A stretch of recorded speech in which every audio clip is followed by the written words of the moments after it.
No doubt you have seen the products on the shelf at the grocery store. What you might not have known is that the Margaret Holmes brand comes from right here in the Carolinas. Margaret Holmes is the flagship of our labels right now, and they are sold really throughout the Southeast, but we do go into New York and Chicago and to the West Coast. Margaret Holmes comes from McCall Farms in Effingham, South Carolina. It is one of the strongest brands of its kind. Glory Foods is a very strong brand out there as well, but the Margaret Holmes brand is almost a category leader out there, if not the category leader. That category is one that got its start back in the 90s. Producers began adding value to vegetables by seasoning and cooking them, doing much of the work for the end consumer. It's not the typical salt and water blend. The feeling here is that taking the extra step has helped resuscitate the canned vegetable industry. The vegetable market was declining in the tin can, and probably just because of the flavor. And but we have flavored that now to the point that you really just pour it out and just warm it up, and it is ready for the table. McCall Farms and the Margaret Holmes label are based in the South, and that means that the products use salt, and they do so without apologies. We are used to salt, and we use a lot of salt in the South, predominantly for flavoring, but I think Southern cooking will rival any in the country, if not the world. Some people are more health conscious, so the company does offer low salt, no salt, and organic options. It is really a hard job getting exactly what the consumer wants. McCall Farms is located in a portion of South Carolina that has a long tradition of farming. We are a farming community, or a farming family, and I've been farming for several hundred years.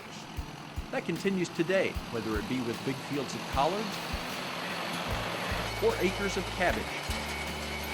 McCall Farms grows numerous products in and around Effingham.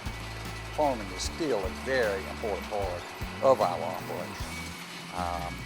We are harvesting crops off of our farm almost year-round for the plant.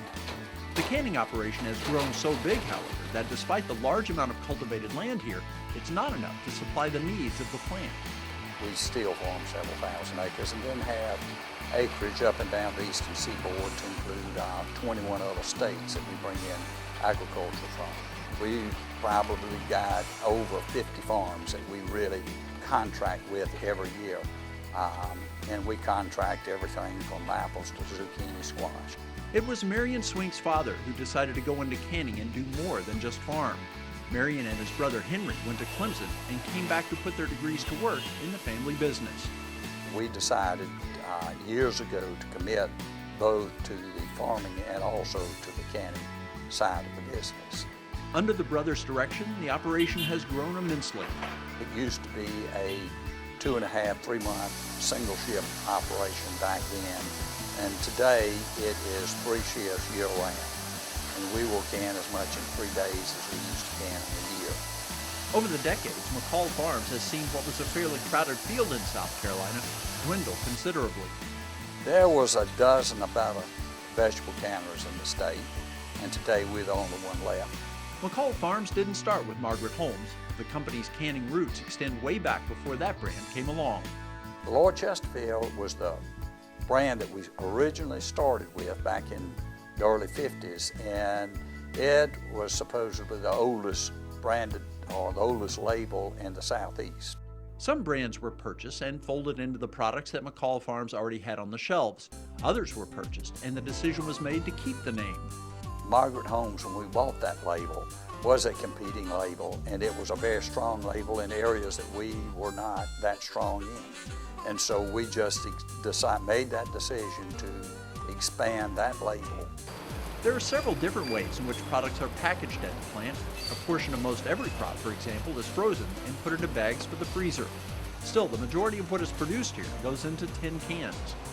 Speed is a priority in this operation. Crops are harvested at their peak and brought into the plant on the very same day. From the field through the plant, 90% is well within 16, 18 hours. There are efforts to constantly improve the way things are done and to develop new products. A test kitchen on site is important in that regard.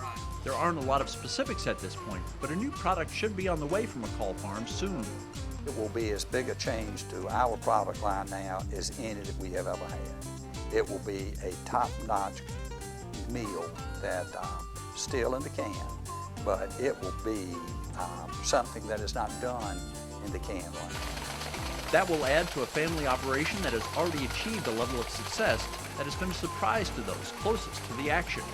I would never ever have expected that McCall Farms would be at the degree that it is today. One aspect of the future is pretty clear. There is another generation in line to keep McCall Farms in the family, even after Marion and his brother Henry step aside.